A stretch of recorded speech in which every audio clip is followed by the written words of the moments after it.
Sergio Holguín es un escritor que desde los 18 años está vinculado al periodismo y también al cine. Dirigió las revistas B de Bian y la revista de cine El Amante. Por su novela Oscura, monótona sangre, obtuvo el premio Tusquets de novela. Hola Sergio, ¿cómo estás? Hola Irene, ¿cómo andas? Bien, bueno, muchos años y desde muy chico vinculado con el periodismo. A los 18 Sí, años comenzaste sí, trabajando sí. en una revista cristiana, que la directora era una monja a la que vos homenajeás en uno de tus libros, No hay amores felices. Exacto, sí, sí. Eh, para un ateo entrar en una revista que en principio parecía, o por lo menos desde afuera para mí, una revista confesional, católica, porque se llamaba Familia Cristiana, era complicado, pero bueno, a los 18 años uno acepta cualquier trabajo con tal de hacer lo que le gusta. Y no, descubrí una redacción periodística digna de una revista muy seria y muy profesional como era Familia, con un equipo de periodistas que fueron mis profesores, aquellos que digamos, me enseñaron todos los trucos del oficio de periodista, ¿no? Y la llevás a la directora a una novela. Claro, porque la directora de la revista, Elena Oshiro, era un personaje muy especial, era una hermana Paulina, pero que más allá de, obviamente, de su interés por la religión, lo que le interesaba era hacer buen periodismo. No se preocupaba tanto si el periodista era católico, judío, ateo. Ella lo que le preocupaba es que escribiéramos bien y que hubiera ganas de hacer periodismo. Me imagino que Julio Verne fue uno de tus autores de chico. Sí, fue el autor. Bueno, en realidad los autores fueron tres de mi infancia: Julio Verne, Salgari y Luis Alcott, ¿no? Esos tres fueron los que marcaron mi primera etapa como lector, de querer leer ávidamente más libros de ellos. Y creo que especialmente Julio Verne fue el más leído de todos, ¿no? Incluso más que Salgari o que Alcott.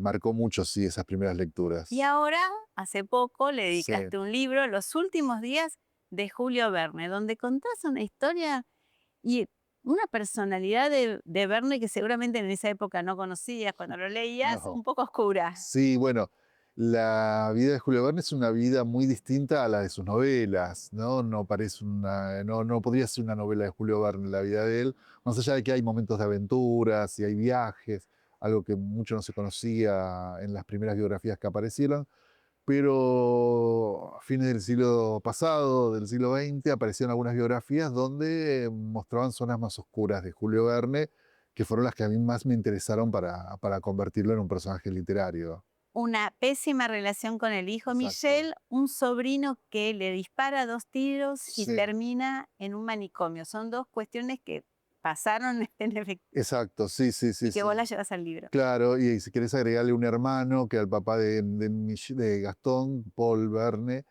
Paul era un hermano muy obsecuente también, ¿no? Una especie de segundón siempre, como los segundones de las novelas de Verne, ¿no? Siempre siguiendo al protagonista a todos lados. Y era un núcleo familiar complejo, complicado, de que la novela aparece mucho de eso, ¿no? Claro, porque son escritores, imagino, como Sí, Victor Hugo, como dirían los sí, franceses, ¿no?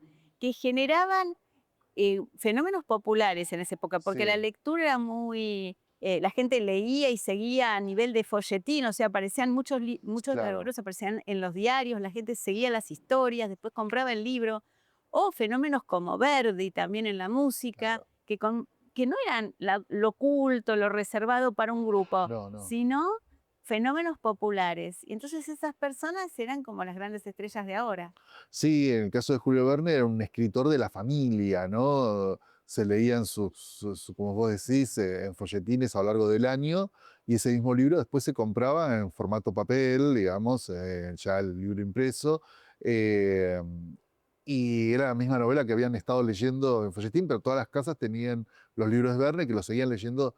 Primero lo leían los padres, después lo leían los hijos, después se pasaban de generación a Y había generación. otra cosa, que era la lectura en voz alta. Virginia Woolf siempre cuenta que a la noche los padres leían en Claro, voz alta. sí, sí, ¿No? sí, Ellos sí, leían Scott porque eran ingleses, sí. pero claramente la lectura era un fenómeno muy de la familia también. Muy de la familia y la forma de entretenimiento. En un momento donde no existía ni la televisión ni la radio, es lo único que podían hacer dentro de la casa era leer, ¿no? Y era como una forma también de expandir esos límites de la casa, meterse en aventuras que transcurrían en otras partes del mundo, era traer esa selva, esa montaña al hogar, ¿no? Y qué diferente con nuestra época, porque esos eran los Star System, alguien que te Claro, traía la fantasía o el entretenimiento a través de la lectura que vos tenías que hacer, o sea, claro. tenías que comprometerte más que ahora que el compromiso es más de un espectador en general, Sí, sí, sí, sí. y bueno, eran los Star System. Bueno, y sí, claro, la lectura siempre exige un esfuerzo intelectual que por ahí otras formas de la cultura no lo exigen tanto.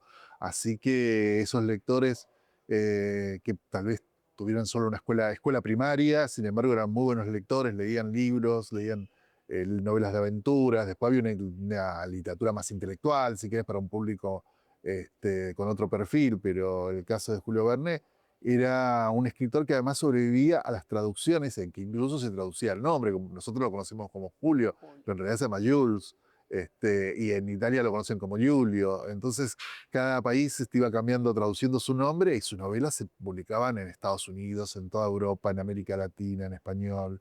Claro. Era un éxito ya, obviamente, en su vida, ¿no? Y eso también hay que resaltarlo, porque la gente, mucha tenía solo la escuela primaria, pero tenía la vocación, digamos, de la lectura. Claro, sí, sí, sí, En sí. ese libro también hay algo muy especial que es el informe Samano. Zambalco. No, Sambaco, Sambaco. El Sí. informe Sambaco. Sí, tiene un nombre, el personaje tiene nombre de malo de novela, y de hecho es el malo de la novela, pero es un personaje que existió, Demetrius Zambaco. Era un médico de origen greco-turco, pero que estudió por problemas de salud, se tuvo que trasladar a París y estudió en París la carrera de medicina, donde hizo realmente después de que se recibió una gran carrera como profesional, pero que era un médico complejo, que tenía sus puntos oscuros, aunque algunos de esos puntos oscuros hoy nos parece así, pero en ese momento pasaban desapercibidos. De hecho, en la novela yo publico el informe Sambaco, que es un informe médico que él prepara para una revista de medicina de la época, donde, bueno, dos chicas de alguna manera son abusadas y sufren todo tipo de tormentos y torturas en pos de curarle una supuesta enfermedad que no era tal. Y él lo cuenta con lujo de detalles y con la impunidad que daba maltratar a una mujer en esa época, ¿no? Claro. Porque esto apareció en una revista de medicina y no despertó no hizo ningún tipo de ruido, casi te diría que hasta los años 80 del siglo XX, donde una editorial francesa se hizo cargo de esto y dijo, ¿cómo nosotros los franceses pudimos soportar estas cosas antes? Y publicaron el informe como un libro. Ese libro yo lo conseguí y traduje partes para la novela. Claro, y lo convertís en el malo de la película. Sí, Y después hay algunos personajes femeninos sí, que, bueno, hay un personaje que es más oscuro y uno que es más luminoso, más valiente, que conecta con otros personajes femeninos tuyos, de los que vamos a hablar después. sí, Una cosa que también me parece interesante, que va conectando con todo esto, porque también hay una investigación casi policial claro. en la novela de Julio Verne, a vos cómo el género policial te convoca. Y a los 18 años fue, creo que tu papá te regaló ¿Quién mató a Rosendo?, de Rodolfo Walsh, un escritor que también hacía investigación, pero bueno, investigación sobre casos reales y que también trataba de comprender, de hacer comprender mediante los libros. Lo que Sí, Walsh es un buen ejemplo ¿no? de escritor en cuanto a que combinaba tanto el periodismo como también el uso de la ficción. Él escribió cuentos de ficción muy buenos, muchos de ellos policiales. Y sí, sí, sí, yo tengo un recuerdo muy especial por ese libro que me regaló mi viejo, entre otras cosas porque mi papá no era una persona que le interesara la literatura ni los libros, me lo regaló porque había escuchado en la radio a un periodista decir que todo periodista debía leer a Rodolfo Walsh. Entonces fue a una librería, pidió un libro de Rodolfo Walsh, le dieron ese y es el que me lo regaló a mí, que yo recién comenzaba mi carrera como periodista. Rodolfo Walsh fue una persona muy valiente, una persona que Sí, a través del periodismo quería denunciar el estado de cosas, que comprendamos mucho de lo que sucedía, ¿no? Y vos compilaste un libro de cuentos que se llama Para comprender mejor lo que significó y significa el peronismo para la sociedad argentina.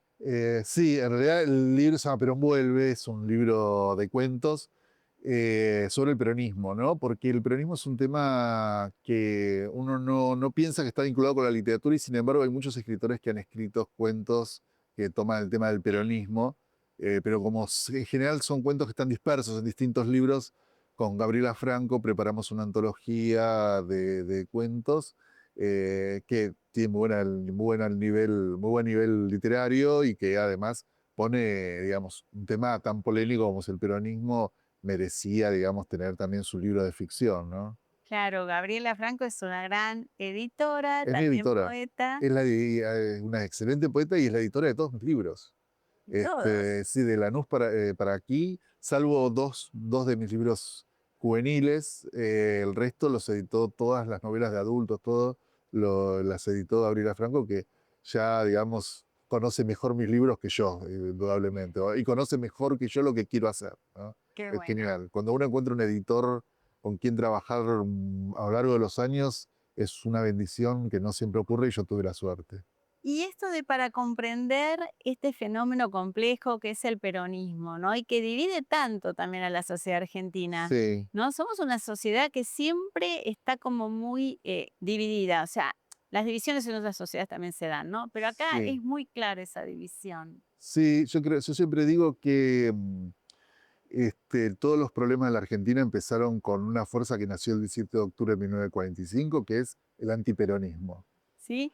Yo creo que voy antes. Mira, No, no, yo digo que fue en el virreinato cuando los hijos se quisieron emancipar de los padres españoles, ahí claro, ya empezó el, la el división. peronismo y antiperonismo. Y con otro nombre, y que después siguió con unitarios y federales, Sí, obviamente. pero los problemas sociales de la Argentina de esta época incluso tienen para mí un fuerte arraigo en ese antiperonismo que no permite aceptar la existencia del peronismo como una fuerza política democrática Claro, y en muchas veces mayoritaria, como ha aceptar, ocurrido, ¿no? ¿no? Claro, lo aceptarlo y, digamos, en todo caso, entrar en discusión con eso y no negarlo. Claro, porque ahí vamos también a lo personal, ¿no? A eso de aceptar también en lo personal, ¿no? La Sí. propia sombra. Porque la política se construye a partir del disenso también y de la negociación.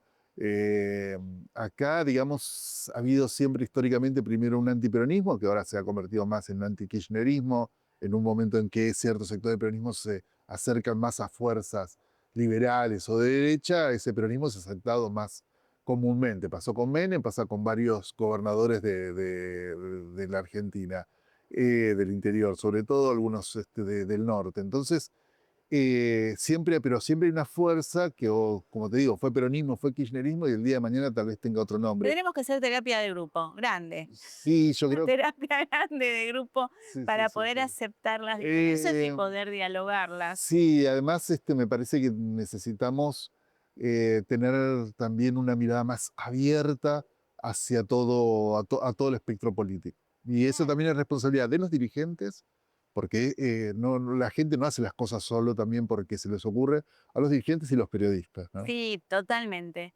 Y una responsabilidad que también viene recayendo desde el siglo XIX a esta parte en la literatura de otra manera, ¿no? Bueno, Que es la de contar lo que está pasando. Yo pienso que el Martín sí, Fierro, que Esteban Echeverría con El Matadero, que incluso Mármol con Amalia, sí, claro. nos han dado eh, obras que ahora nos permiten ver la situación desde otro Y lugar y que bueno, la literatura cómo ilumina, ¿no? sí, pero además esas personas se veían a sí mismas como sujetos políticos. No, creo que Sarmiento nunca se presentaría como escritor, ¿no? Era un... También, yo creo Pero que las dos cosas, como que, bueno, se dio en el siglo XIX argentino que eran políticos y eran escritores. Ahora hay un corrimiento, así como hay un corrimiento de Julio Verne, que ya la gente no está toda leyendo como en la época no, de Julio claro. Verne, aunque tuvieran un colegio primario, pero sí iban a leer las novelas, Sí, ahora están viendo otras cosas.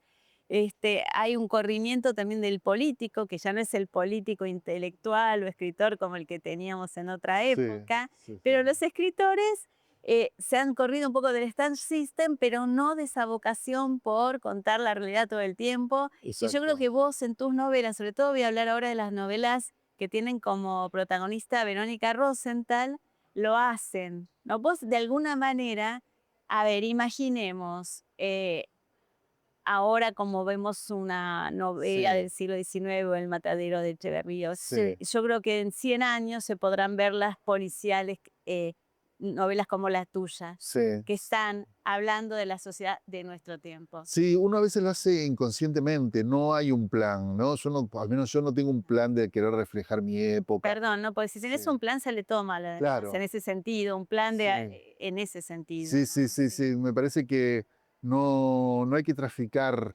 ni ideología, ni posiciones panfletarias en un texto literario. Bueno, Yo uno puede tengo, tener un plan de obra, claro, uno tiene un plan pero de obra y a su vez tiene un pensamiento político que lo puede reflejar, lo puede decir públicamente, que lo puede decir en artículos, en libros de no ficción, pero me parece que la ficción tiene que generar una tensión entre lo que se cuenta y cómo se cuenta y los personajes, que cuando uno eso lo reduce a posiciones políticas muy claras, termina siendo mala literatura, ¿no? Y claro. generalmente uno no es muy consciente. Me contaron en un año en una escuela daban Oscura Otra Sangre en el último año junto con El matadero de Echeverría. Y los comparaban y ponían, y yo decía, claro, hay puntos de contacto Pero qué fuertes. maravilla que a uno le pase eso, Claro, me pareció Sergio. increíble. Y por otra parte dije, en ningún momento pensé en el texto de Echeverría cuando lo escribí y a posteriori digo, pero sí, hay puntos de contacto fuerte. Y además porque todo escritor se inscribe en una tradición literaria. Claro, ahora, vos decís no política partidista, pero sí hay política en tus novelas, sí. Por eso Sí, también conecta con El Matadero y con todo el siglo XIX argentino, porque también había política. claro. Bueno, otra cosa es la política partidista, ¿no? Sí, a veces, pero a veces uno dice, no, yo no opino de política, y lo estás haciendo sin darte cuenta. En el momento en que yo, para mis novelas policiales, elijo una periodista y no a un policía para hacer las investigaciones, estoy haciendo una elección política también. Sí, vamos a llegar a la última, donde también Bien, está esto con la política reciente. Pero contanos, sí. Verónica Rosenthal es esta periodista que vos elegís para hacerla pasar por toda una serie de novelas policiales que empieza con La fragilidad de los cuerpos en el 2007. Te voy a decir todas y vos rápido me decís Sí, cómo cambió Verónica en cada novela. bueno. Fragilidad de los cuerpos 2007. Sí, de 2007 es la primera versión de un cuento. Después ahí la novela sale el 2012, pero sí, ya estaba, ya la Verónica era la misma que aparece en la novela. En 2007 Verónica era una chica que fines de los 20 años, 29, cerca de los 30, que dispuesta a vivir un gran romance con un hombre casado sin medir las consecuencias de esa relación. Muy bien, Las extranjeras 2014. Ya ella es un poco más grande, ya tiene más de 30 y empieza a darse cuenta que la vida puede ser muy dolorosa y puedes tener problemas muy complicados alrededor del deseo, que en este caso es el deseo por otra chica. Y ahí es el tema que después cambia en No hay amores felices del 2016. Y en No hay amores felices, Verónica está en su peor momento con su amor de toda la vida, que es Federico, y está convertida en una acosadora, al punto de entrarle en el correo electrónico a Federico para leerle los mails. Y está en su momento más insoportable y más tóxica de todas las novelas.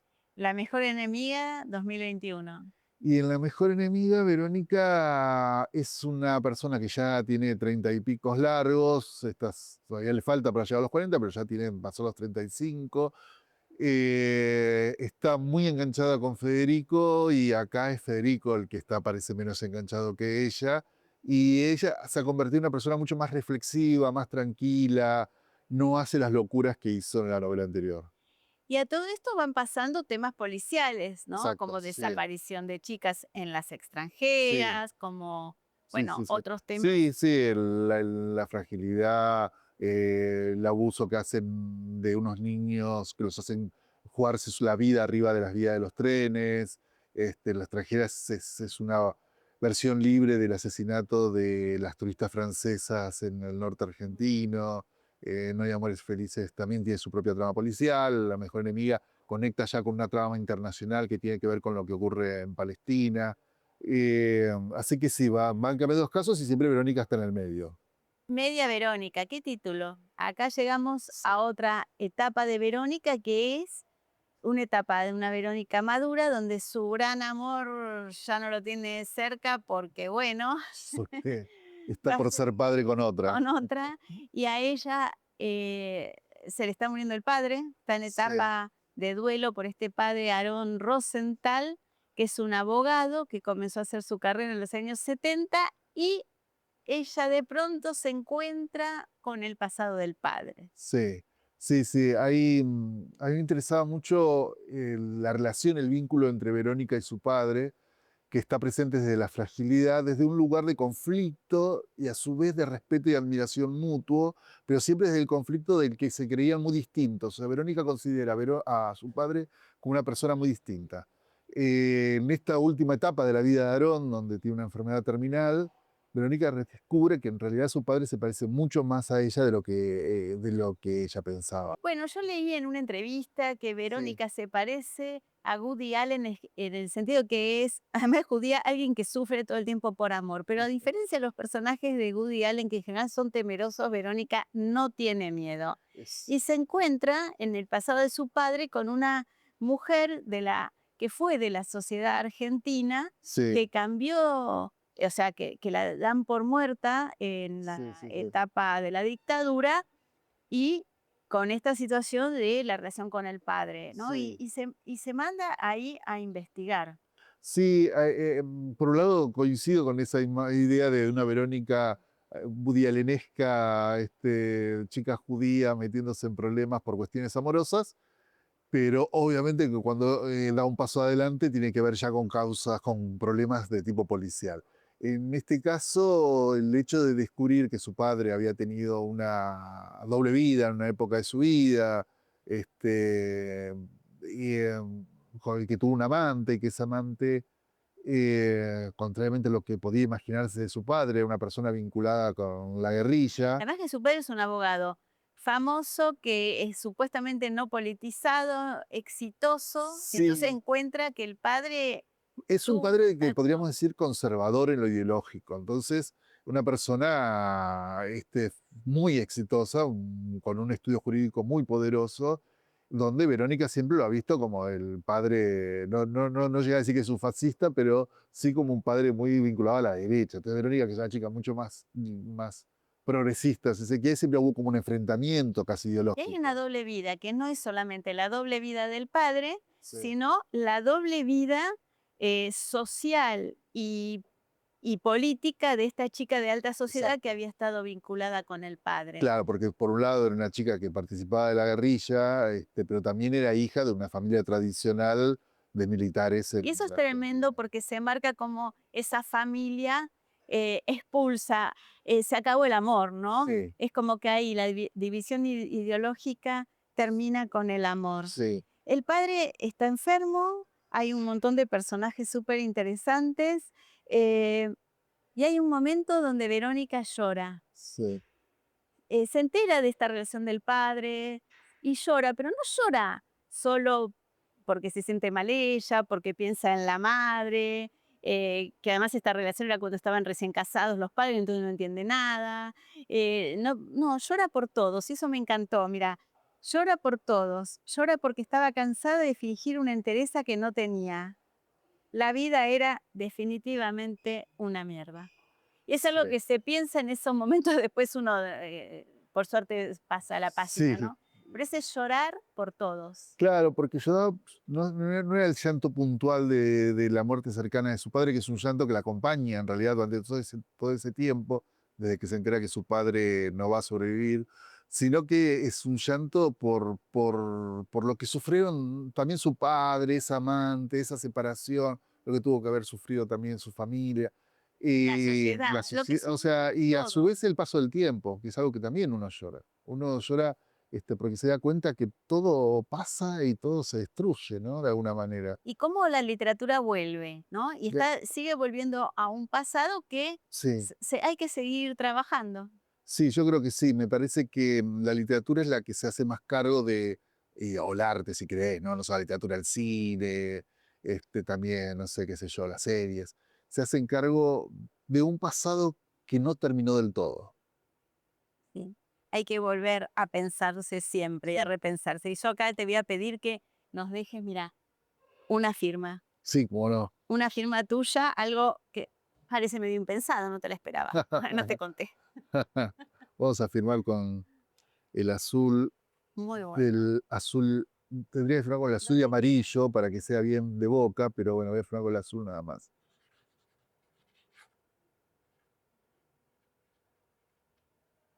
Muchas gracias, Por favor. Sergio, por este encuentro.